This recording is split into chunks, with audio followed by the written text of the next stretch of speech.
जब हम लोग ट्रेन में बैठे हों तो बाहर की सारी चीजें पीछे आते हुए नजर आती है क्योंकि ट्रेन का वेलोसिटी आगे की तरफ होता है। तो यहीं से शुरुआत होती है सीरो फोर्स की। सीरो फोर्स एक वर्चुअल फोर्स होता है जो कि एग्जिस्ट नहीं करता, लेकिन अगर फ्रेम या ऑब्जर्वर एक्सेलरेट कर रहा हो, मूव कर रहा हो, तो उस केस में हमें सीरो फोर्स अप्लाई करने की जरूरत पड़ सकती है।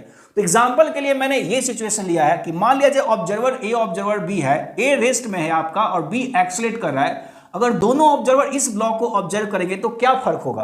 तो अगर ऑब्जर्वर ए इसे देखता है तो ये देखेगा कि ये ब्लॉक रेस्ट में है, इसका मतलब इस ब्लॉक पे जो नेट फोर्स है वो जीरो है, क्योंकि नेट फोर्स जो होता है मास इंटू एक्सेलरेशन के बराबर होता है।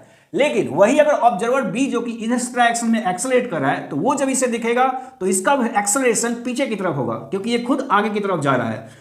उसके कारण ये जब ऑब्जर्वर बी देखेगा तो ये बोलेगा कि जो नेट फोर्स इस मास पे है वो इस डायरेक्शन में है, क्योंकि ये मास इस डायरेक्शन में एक्सेलरेट कर रहा है। तो उसी फोर्स को जब हम लोग इस पे लिखते हैं तो उसे बोलते हैं